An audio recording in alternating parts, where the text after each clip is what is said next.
Hello दोस्तों, एक बार आपका फिर से स्वागत है आपके YouTube channel study my way में। जैसा कि दोस्तों हम सब जानते हैं, अपन ने क्या कर रखा है, राजस्थान जीएस और जीके के लिए अपन ने कंप्लीट सीरीज स्टार्ट कर रखी है। तो दोस्तों आई होप आपको वीडियोस पसंद आ रहे हैं। राजस्थान जेईएन के लिए अपन प्रिपेयर कर रहे हैं। तो दोस्तों वीडियो अगर अच्छे लग रहे हैं तो वीडियो को लाइक कीजिए, अगर चैनल को सब्सक्राइब नहीं किया है तो चैनल को सब्सक्राइब कर लीजिए, ताकि आप घर बैठे एक अच्छी एजुकेशन प्राप्त कर सकें।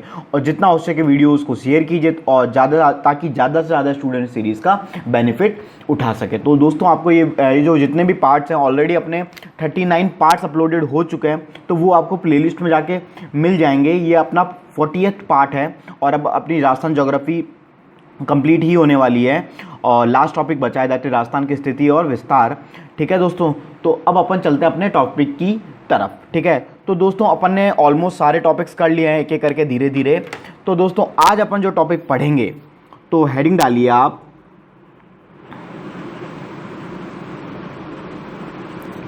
राजस्थान की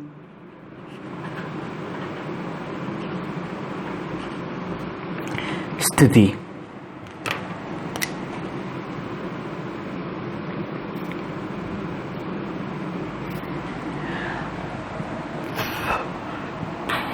अब देखिए, बहुत ही बेसिक सा टॉपिक है लेकिन इंपॉर्टेंट टॉपिक भी है ऑफ कोर्स। तो देखिए इसको अपन एक एक करके कैसे पढ़ना है, क्या देखना है। तो सबसे पहले मैं बात करता हूँ, आपको मैं कुछ मैप बनाता हूँ छोटे छोटे से। सबसे पहले मैं अगर भारत का मैप बनाऊँ तो कुछ कुछ इस तरीके से बनता है बिल्कुल। इसमें अगर मैं बात करूँ राजस्थान की, तो क्या राजस्थान इधर पड़ता है और ये इस तरीके से अपना उत्तर पूर्व पश्चिम उत्तर दक्षिण इस तरीके से होता है। तो अपना राजस्थान किधर पड़ता है, इधर पड़ता है। तो अगर मैं इंडिया के हिसाब से बात करूं तो ये क्या है, उत्तर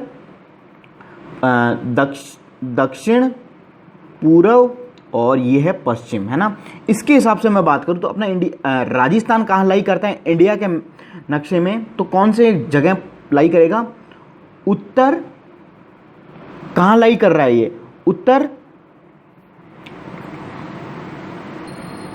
कहाँ पे हुआ, उत्तर पश्चिम में। उत्तर पश्चिम में हुआ ना, पूर्व नहीं, इसको पश्चिम की तरह पी डिनोट करेंगे, दैट इज उत्तर पश्चिम। तो ये बात हो गई किसकी, भारत में राजस्थान की। तो भारत में राजस्थान की स्थिति क्या है, उत्तर पश्चिम। समझ में आई बात। तो ये बात हुई। अब देखिए आगे देखते हैं। अब मैं मानता हूं वर्ल्ड के हिसाब से, तो मैं मान लीजिए suppose this one is our world, ये अपनी पृथ्वी है ना।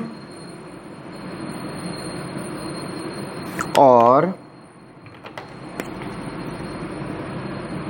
ये अपनी जो 0 डिग्री देशांतरीय जो रेखा है, ग्रीनविच रेखा, जिसे क्या बोला जाता है, ग्रीनविच रेखा, 0 डिग्री देशांतर, दैट इज लॉन्गिट्यूड।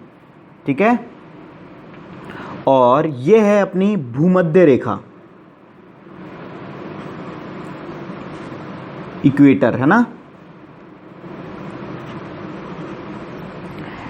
इसमें अब देखिए ये अपना भारत का मैप, वर्ल्ड का मैप है। इसमें आप सबसे पहले मेरे को राजस्थान की ये बात करूं तो किधर होगा राजस्थान की स्थिति, किसमें, पूरे दृष्टि से तो किस साइड की तरफ आ रहा है पूरे। अगर विश्व में मैं बात करूं तो क्या इसकी स्थिति उत्तर पूर्व में आ रही है, बिल्कुल आ रही है। तो ठीक है, और अब एशिया के अंदर मैं बात करूं, जैसे मान लीजिए अपना एशिया है, एशिया कॉन्टिनेंट में दोस्तों अपना जो भारत है वो इधर आता है, मतलब ये भारत है पूरा। ठीक है, तो भारत है, वहीं राजस्थान है। तो एशिया महाद्वीप में राजस्थान की स्थिति क्या हो गई, दक्षिण, क्या हो गई, दक्षिण, सॉरी यानी दक्षिण पश्चिम में, है ना, दक्षिण पश्चिम, ये इधर आता है अपना ना, दक्षिण पश्चिम। तो किधर आ गया, ये दक्षिण और ये पश्चिम है। ये किस में है, ये है अपना एशिया और ये है अपना मैप विश्व का। ठीक है, तो ये डायग्राम बनाइए, ये मत बनाइए एक बार, और फिर देखिए लिखते हैं आगे अपन।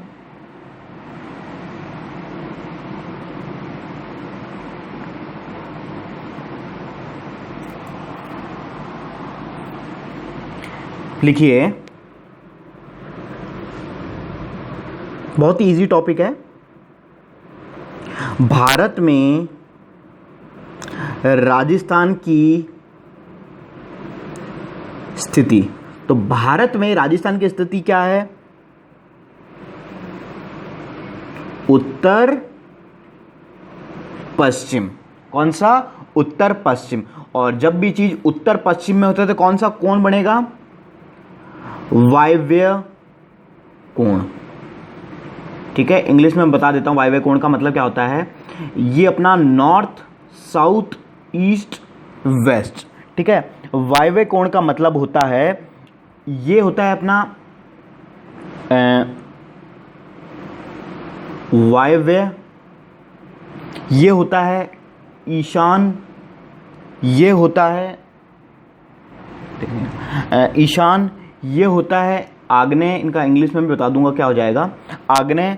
और ये होता है अपना नेत्र कोण, नेत्र। ईशान का मतलब north east angle, what we say, ईशान का मतलब नॉर्थ ईस्ट एंगल, वायव्य का मतलब नॉर्थ वेस्ट एंगल, नेत्रीय का वेस्ट साउथ वेस्ट या साउथ वेस्ट साउथ एंगल, और इसका हो गया साउथ दक्षिण पूरब, दक्षिण पूर्व है ना, तो आग्नेय साउथ ईस्ट एंगल। तो इस तरीके से होता है। तो उत्तर पश्चिम में है भाई, तो कौन सा एंगल होगा? वायव्य कोण। ठीक है, समझ में आ गया क्यों लिखा इधर? ये पहला पॉइंट। दूसरा पॉइंट, ये मत बनाना, भी मैं बनवा दूंगा। एशिया महाद्वीप में राजस्थान की स्थिति। तो एशिया महाद्वीप में राजस्थान की स्थिति क्या है? तो एशिया महाद्वीप में है राजस्थान की स्थिति दक्षिण पश्चिम। दक्षिण पश्चिम मतलब नेत्रीय कोण। ये कोण पूछ लिए जाते हैं इसलिए मैं लिखवा रहा हूं, है ना। ये बात हुई 2 पॉइंट्स की। ठीक है, अब देखिए, अब मैं बात करता हूं अक्षांशीय दृष्टि से। जो अक्षांश हैं इनकी दृष्टि से ये अपना अक्षांश होता है। इसके जो ऊपर की चीज है वो क्या कहलाती है? उत्तरी गोलार्ध। क्या कहलाती है दोस्तों? उत्तरी गोलार्ध। और जो नीचे की जगह है, जो नीचे का पोर्शन है वो क्या कहलाता है?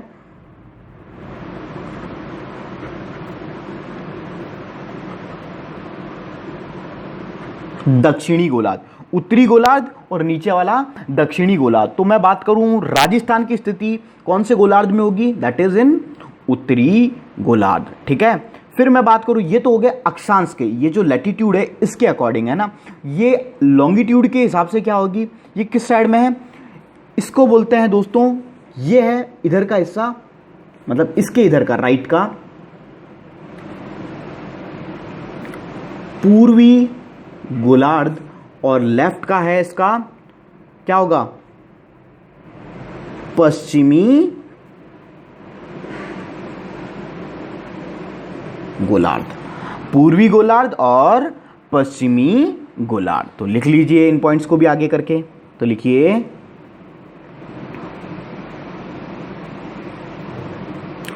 अक्षांशीय दृष्टि से, अक्षांश मतलब लैटिट्यूड, अक्षांश का इंग्लिश होता है लैटिट्यूड, है ना। राजस्थान की स्थिति कौन सा गोलार्ध? उत्तरी गोलार्ध। फिर मैं बात करूं देशांतरीय लॉन्गिट्यूड की अकॉर्डिंग, देशांतरीय दृष्टि से राजस्थान की स्थिति कौन सा गोलार्ध? पूर्वी गोलार्ध। ठीक है, ये बात हो गई। ठीक, अब फाइनल वर्ल्ड के हिसाब से और ग्लोब, ये जो ग्लोब है एक तरीके से, तो विश्व या ग्लोब में राजस्थान की स्थिति क्या है? उत्तर पूर्व है। कौन सी है? उत्तर पूर्व में। तो ये पॉइंट भी लिख लीजिए। तो लिखिए विश्व या ग्लोब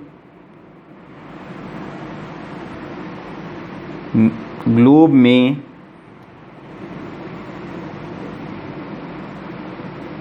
राजस्थान की स्थिति उत्तर पूर्व। ठीक है, और उत्तर पूर्व तो कौन सा कोण हो गया? नॉर्थ ईस्ट है ना, तो कौन सा कोण? ईशान कोण। ठीक है, तो दोस्तों यह बात हो गई अपने राजस्थान की स्थिति के बारे में। तो लिख लीजिए आप।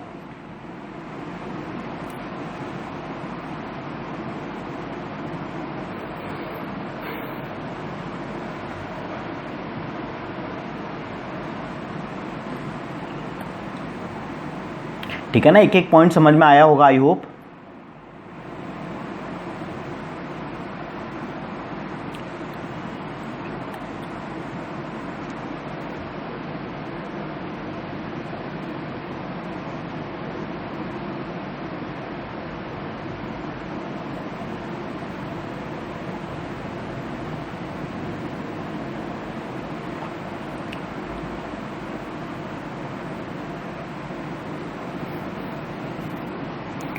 तो फिर आगे चलते हैं। अब देखिए ये जो बातें मैंने आपको बताई हैं, कुछ पॉइंट्स है ना, इन पॉइंट्स को, जो 5 पॉइंट्स मैंने आपको बताए हैं, इनको अपन एक ही में सम अप करने की कोशिश करते हैं। देखिएगा ये क्या है? उत्तर, दक्षिण, पूर्व, पश्चिम। ठीक है, सबसे पहले बात, उत्तर पूर्व कौन सा कोण? ईशान कोण। ठीक है, दक्षिण पूर्व कौन सा कोण? आग्नेय कोण। ठीक है, कोण लिख लीजिएगा। फिर उत्तर पश्चिम, उत्तर पश्चिम कौन सा कोण? वायव्य कोण। फिर दक्षिण पश्चिम कौन सा कोण? नेत्रीय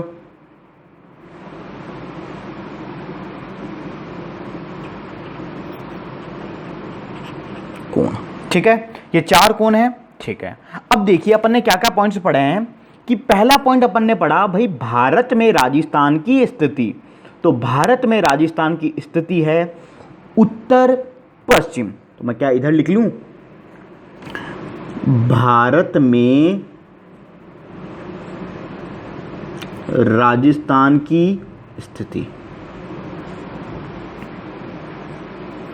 किधर है? उत्तर पश्चिम। कौन सा कोण? वायव्य कोण। ये बात हो गई भारत में। फिर मैंने दूसरी बात करी थी विश्व में। तो विश्व में राजस्थान की स्थिति एशिया में दूसरी बात करेंगे। एशिया में, एशिया महाद्वीप में राजस्थान की स्थिति क्या थी? दक्षिण पश्चिम। कौन सी? दक्षिण पश्चिम। तो दक्षिण पश्चिम तो कौन सा कोण? ये वाला। तो ये स्थिति है राजस्थान की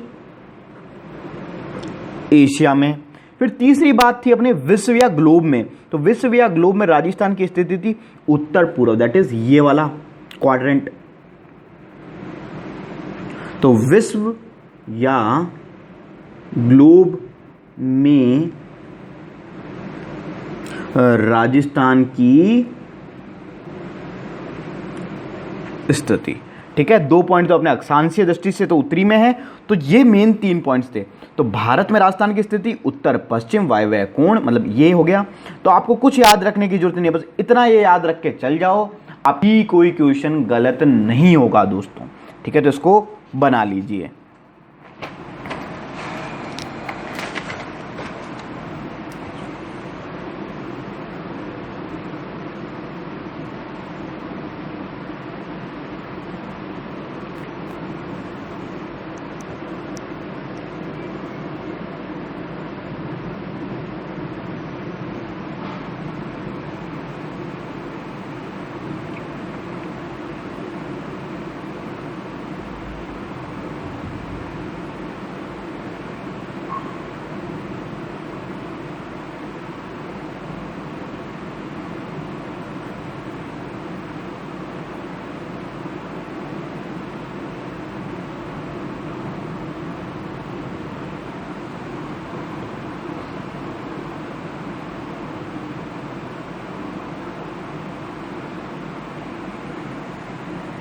ठीक है, बना लिया होगा। अब देखिए नेक्स्ट हेडिंग डालिए,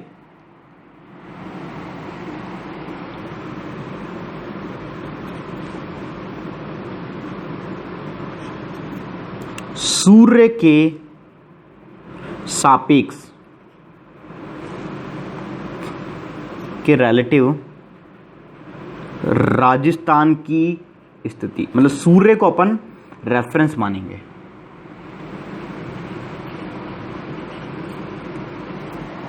ठीक है, अब देखिए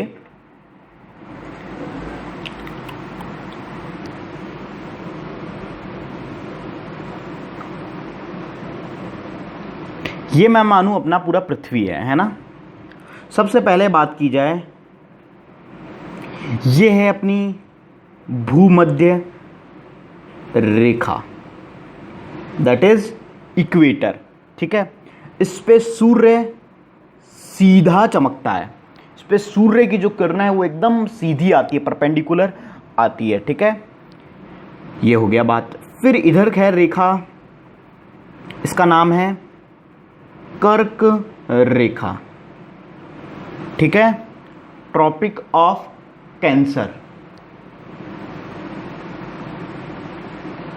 फिर ये है मकर रेखा। ठीक है, अब मेरे को बताइए कि इसका जो क्वेश्चन आता है, सबसे पहले मैं बात करूं कि जैसे मान लीजिए भूमध्य रेखा की अपन बात करें, तो भूमध्य रेखा की क्या विशेषता है कि जो जगह भूमध्य रेखा पे आती है यहां पे सूर्य क्या सीधा चमकता है, तो क्या यहां उच्च तापमान होगा, टेम्परेचर हाई होगा? बिल्कुल होगा। जब टेम्परेचर हाई होगा तो एवेपोरेशन ज़्यादा होगा, एवेपोरेशन ज़्यादा होगा तो वहाँ पे बरसात होने के जो चांसेस है बहुत बहुत ज़्यादा है, तो यहाँ उच्च वर्षा है। ठीक है, जब वर्षा ज़्यादा होगी तो यहाँ वन सदा बाहर वन रहेंगे या कभी कभी वन वाले रहेंगे, तो यहाँ उष्ण कटिबंधीय सदाबहार वन, मतलब हमेशा ये हरे भरे रहते हैं और बहुत घने जंगल होते हैं। ठीक है, तो सबसे घने जंगल पाए जाते हैं विश्व में वो इक्वेटर पे जहाँ जहाँ लगे लाई करती है, चाहे मैं बात करूँ अमेज़न के वनों की, मैं बात करूँ अफ्रीका के वनों की, मैं बात करूँ सैलास वन जो ब्राज़ील में है या सोलास वन दक्षिण भारत में है, तो जितने भी वन हैं वो सब किस पे लाई करते हैं? इक्वेटर पे लाई करते हैं। तो इक्वेटर की कुछ ये विशेषताएँ हैं। अब हमको ये बात समझ में पता है कि जो राजस्थान, या बात करूँ भारत की, तो वो कौन से गोलार्ध में? उत्तरी गोलार्ध में। तो राजस्थान कर्क रेखा है उसके ऊपर की तरफ है, मतलब कर्क रेखा से तो एक कुछ 2 डिस्ट्रिक्ट गुजरते हैं और लेकिन मेजरली ये इधर इधर है ना, इस तरीके से राजस्थान की स्थिति।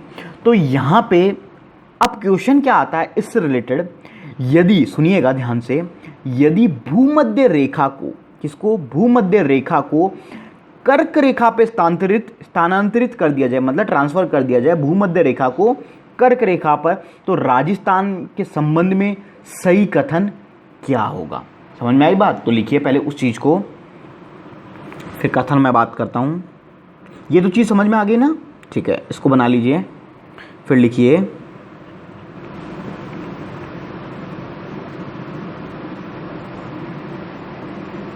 यदि भूमध्य रेखा को कर्क रेखा पर स्थानांतरित,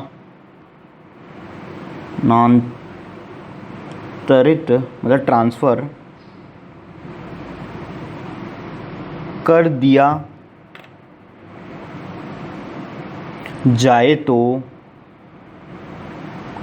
राजस्थान के संबंध में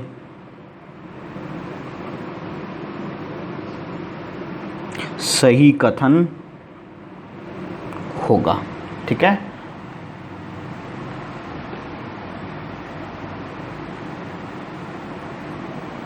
यहां तक लिखिए।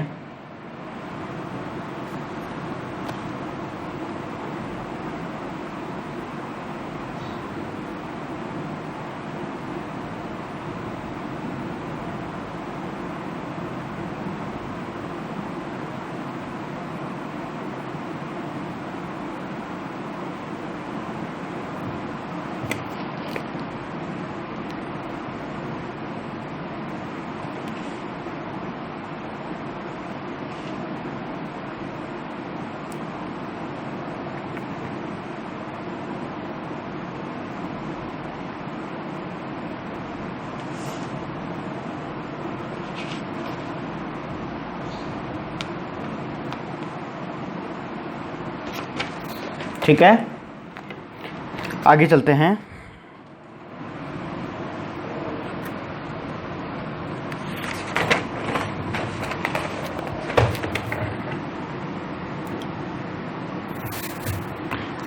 अब देखिए ये बात करी थी, अब इसका क्या कथन होगा। पहला सुनिए, क्या जब भूमध्य रेखा को कर्क रेखा पर ट्रांसफर कर दिया जाएगा तो भूमध्य रेखा की जो विशेषताएं हैं, जो चीज़ें हैं, कैरेक्टरिस्टिक्स हैं, क्या वो कर्क रेखा पे होंगी, क्योंकि भूमध्य रेखा पे सूर्य सीधा चमकता है। तो पहली चीज उच्च तापमान होगा, बिल्कुल सही। दूसरा, उच्च, जब तापमान ज़्यादा रहेगा हमेशा तो उच्च वर्षा होगी, ठीक है। तीसरा, यहाँ पे कैसे वन मिलेंगे, उष्ण कटिबंधीय, मतलब अब राजस्थान रेगिस्तान नहीं होके सदाबहार वनों का जंगल बन जाएगा, सदाबहार वन, ठीक है। तो उष्ण कटिबंधीय सदाबहार वन आपको मिलेंगे। तो ये तीनों के तीनों कथन सही हो जाएंगे राजस्थान के संबंध में, कब, जब भूमध्य रेखा को कर्क रेखा पर स्थानांतरित कर दिया जाए। तो उष्ण कटिबंधीय वनों की अगर मैं बात करूं दोस्तों, तो पहला वन, जैसे इन वनों को और भी कुछ नाम मिलते हैं, भूमध्य रेखीय सदाबहार वन, जो कि अपन को मिलते हैं अफ्रीका के जंगलों में। अफ्रीका के जो जंगल है ना, अफ्रीका में, वहाँ अफ्रीका में क्या कहते हैं इनको, भूमध्य रेखीय सदाबहार वन भी इनको कहा जाता है। और क्या क्या कहाँ और आपको मिलेगा, अमेजन वर्षा वन तो आपने सुना ही होगा, अमेजन वर्षा वन, ये आपको मिलते हैं दोस्तों दक्षिण अमेरिका। फिर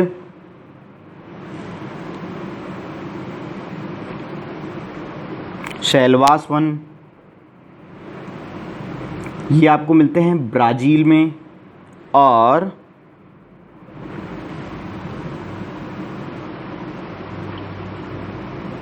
सोलास वन आपको मिलेंगे दोस्तों दक्षिण भारत में, है ना।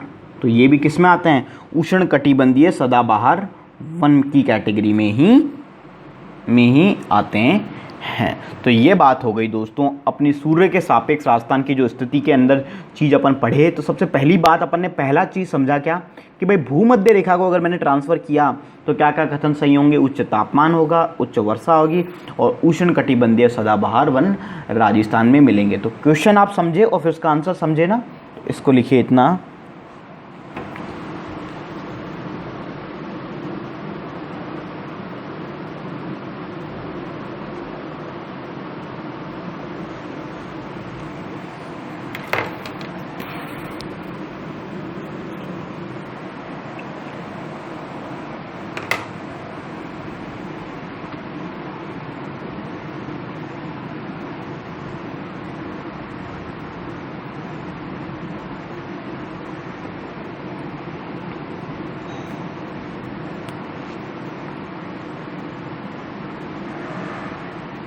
आगे चलते हैं।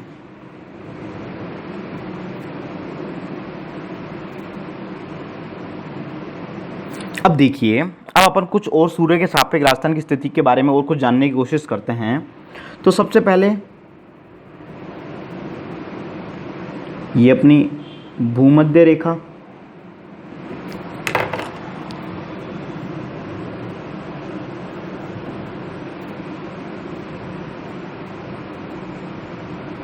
कर्क रेखा, एंगल है इसका 23.5 डिग्री। कौन सा अक्षांश है, उत्तरी अक्षांश, ठीक है। ये है अपनी मकर रेखा, ट्रॉपिको कैप्रिकॉर्न, ठीक है। अब देखिए, अब आपको चीज़ समझनी है कि भाई भूमध्य रेखा पर साल भर सूर्य सीधा चमकता है, ठीक है। अब सूर्य है, ये पृथ्वी घूमती रहती है इस तरीके से सूर्य के चारों ओर, है ना। तो कोई ना कोई ऐसा टाइम आता होगा, ऐसा दिन आता होगा जब कर्क रेखा पर भी सूर्य सीधा चमकता होगा, बिल्कुल, और मकर रेखा पर भी सूर्य सीधा चमकता होगा। ऑफ कोर्स सी बात है, जब सूरज इसकी तरफ आएगा, कर्क रेखा की तरफ जब सीधा चमकता हुआ के लिए जो दिन आएंगे, तो वो दिन कब आएंगे? सर्दियों में आएंगे या गर्मियों में आएंगे? तो दोस्तों, जब सीधा चमकेगा तो तापमान क्या होगा? ज़्यादा होगा। तो वो दिन कब आएंगे? ग्रीष्म ऋतु में आएंगे। तो उससे किसका फॉर्मेशन होगा? मतलब जैसे जैसे जैसे सूर्य कर्क रेखा के पास आता जाएगा, तो क्या आता जाएगी? ग्रीष्म ऋतु का आगमन स्टार्ट हो जाएगा, दैट इज ग्रीष्म ऋतु। ग्रीष्म ऋतु की विशेषता क्या होगी? बड़े दिन, छोटी रातें।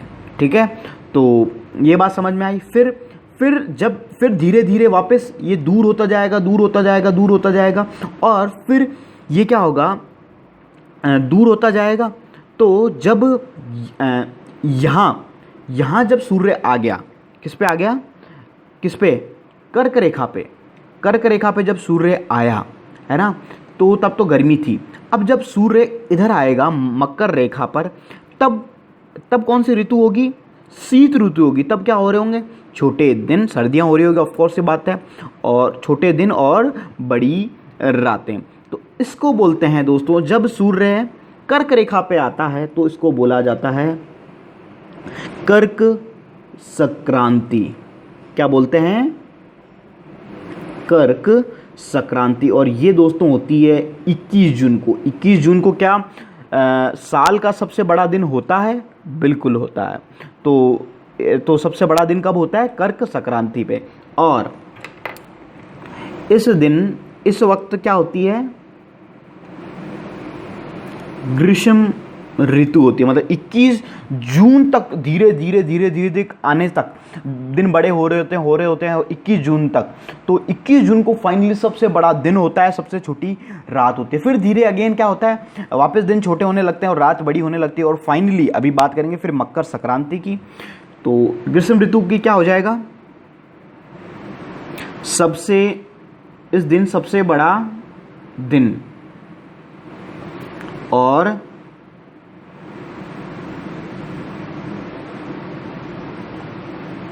सबसे छोटी रात। ये तो बात होगी दोस्तों किसकी? कर्क संक्रांति की। ये बात हुई। फिर देखिए, फिर सूर्य जब इधर चमकेगा मकर रेखा पे, तब होगी मकर संक्रांति।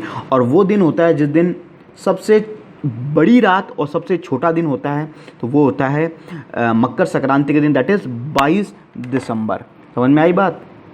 और ये कब होगा? शीत ऋतु में। भारत की बात हो रही है, शीत ऋतु। तो सबसे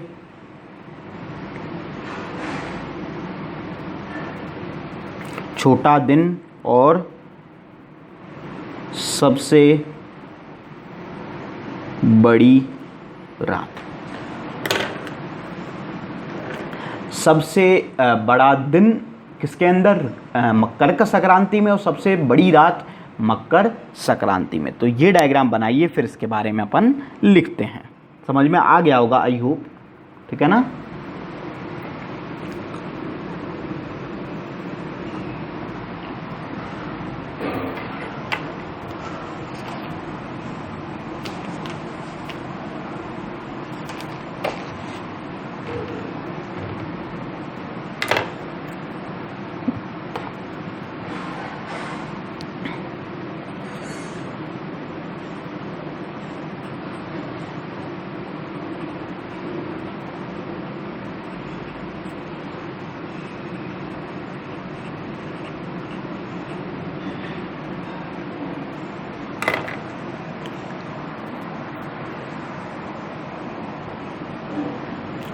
अब देखिए, लिखते हैं कर्क संक्रांति में 21 जून। इसमें लिखिए सूर्य का कर्क रेखा पर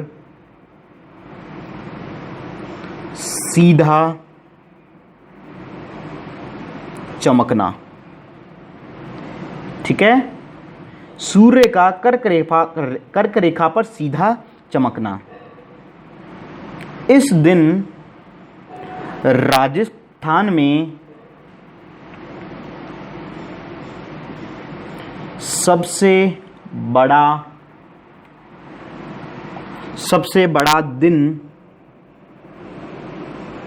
दिन तथा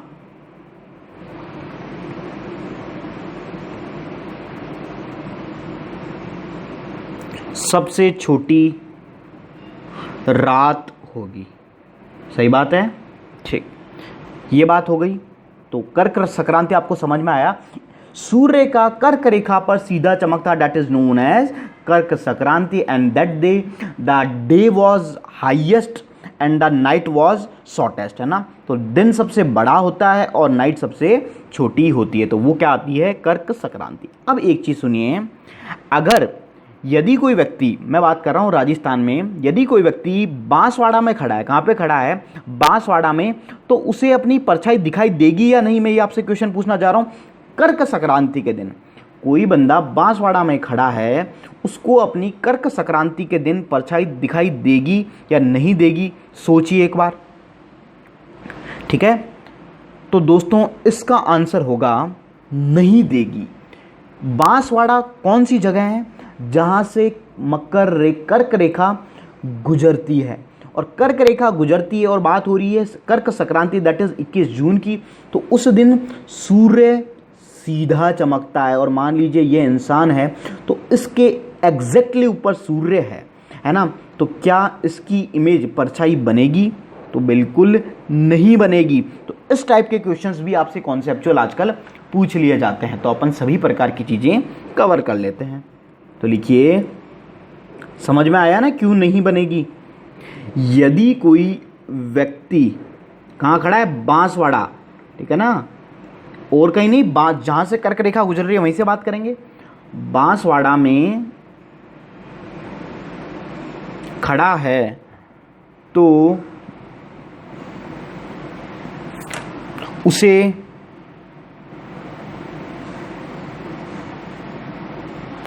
अपनी परछाई दिखाई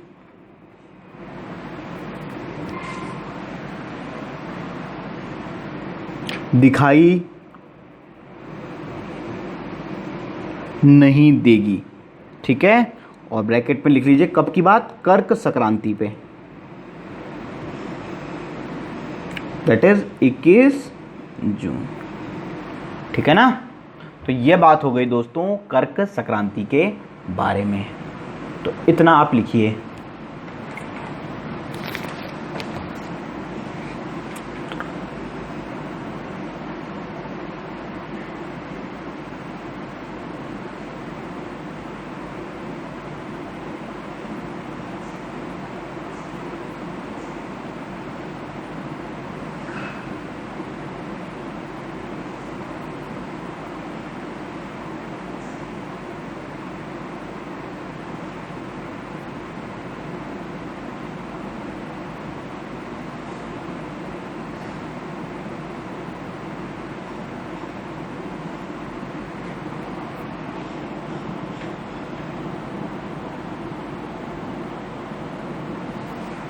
ठीक है, आगे देखिए।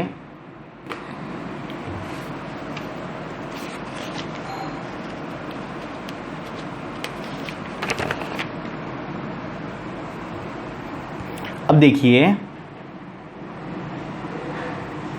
अब नेक्स्ट क्या था, मकर संक्रांति, उसके बारे में लिख लीजिए।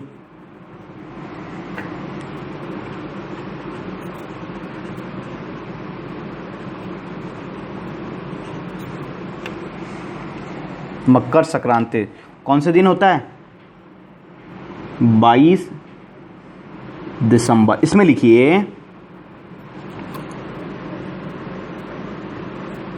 सूर्य का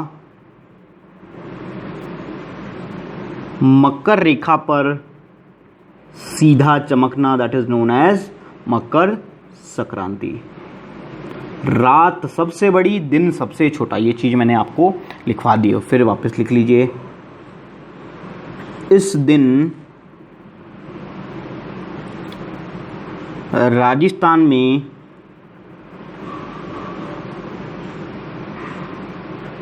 सबसे छोटा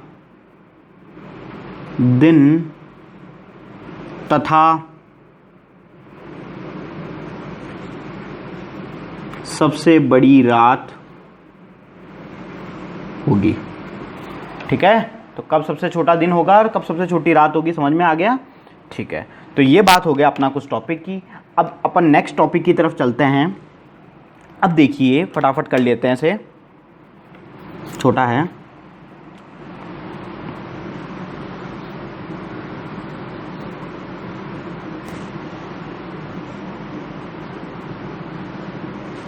ये अपनी कौन सी है,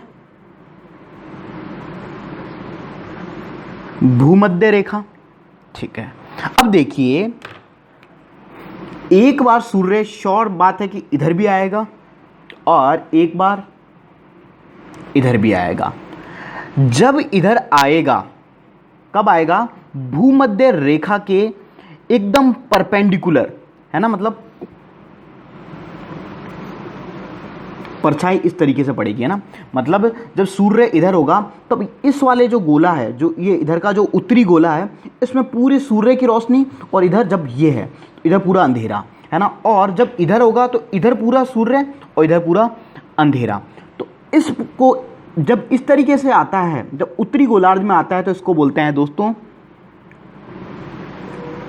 उत्तरायण। क्या बोलते हैं, उत्तरायण। और इसको बोलते हैं, जब दक्षिण में आता है, दक्षिण गोलार्ध में, तो इसको बोला जाता है दक्षिणायन। ये डेट होती है 21 मार्च की, और ये होता है 23 सितंबर, जो कि अभी आने वाली है ना। ये इसको बसंत,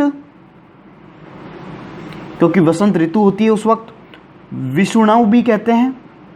और इधर इसको शरद, मतलब सर्दियों के लिए स्टार्ट होने वाला, ये वसंत खत्म होने वाला है, ये सर्दियां स्टार्ट होने वाली है, एक तरीके से विषुणव भी कहा जाता है।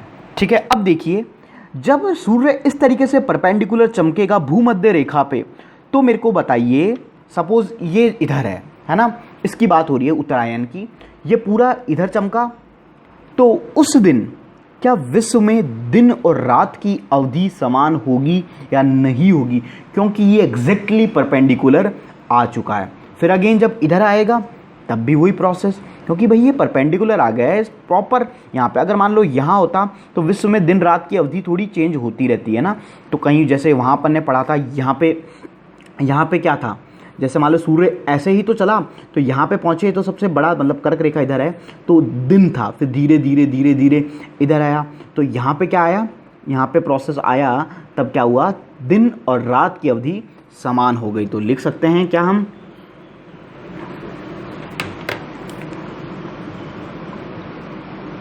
विश्व में दिन रात की अवधि समान। ठीक है, समझ में आया। तो इतना आप एक बार लिखिए, फिर अपन इसको लिखते हैं।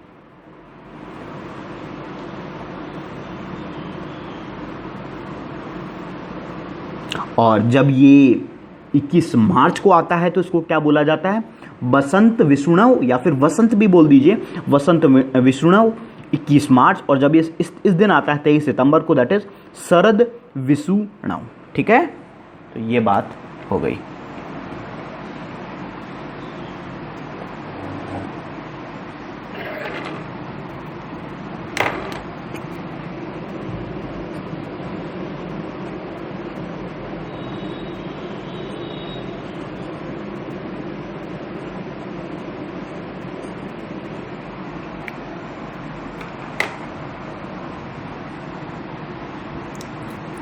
ठीक है, आगे चलते हैं। अब इसमें लिखिए, वसंत विषुणव कब होगा दोस्तों, 21 मार्च। तो इसमें लिखिए, उत्तरायण से सूर्य का, मतलब उत्तर वाले गोलार्ध से सूर्य का भूमध्य रेखा पर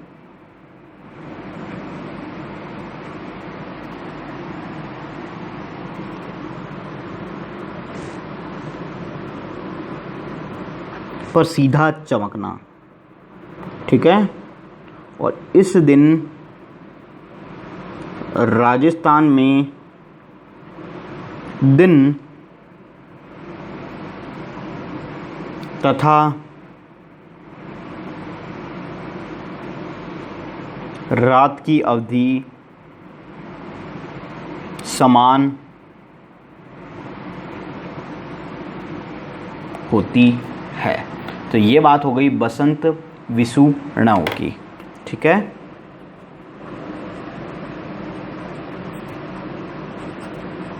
लिख लीजिए।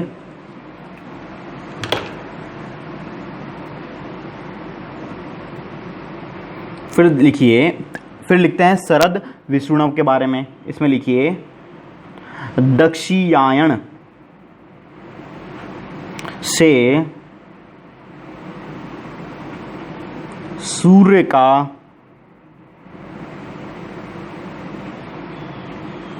भूमध्य रेखा पर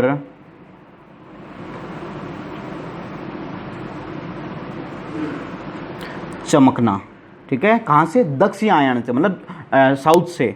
और अगेन इस दिन राजस्थान में दिन तथा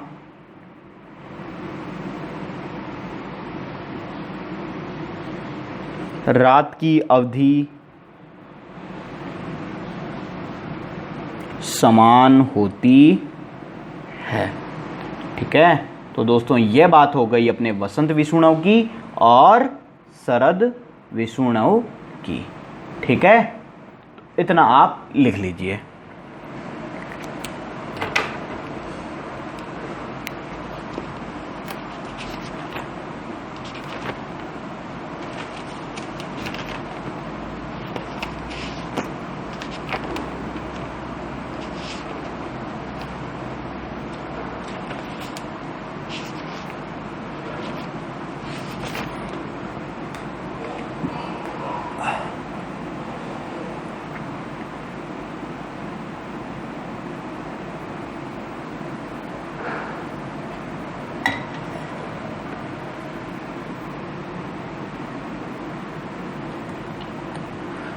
तो दोस्तों आज की वीडियो में अपन इतना ही रखते हैं। लास्ट अगला जो वीडियो रखेंगे ये अपना टॉपिक थोड़ा सा इसके अंदर आगे एक दो टॉपिक की बात करने के बाद राजस्थान का विस्तार की बात कर लेंगे, फिर अपनी ये टॉपिक कंप्लीट हो जाएगा। तो दोस्तों आज की वीडियो में इतना ही रखते हैं। तो दोस्तों आई होप आपको वीडियो पसंद आया होगा, और दोस्तों वीडियो अच्छा लगा तो वीडियो को लाइक कर दीजिए और जितना हो सके शेयर कीजिए ताकि ज़्यादा से ज़्यादा स्टूडेंट सीरीज़ का बेनिफिट उठा सके। Thank you for watching our video.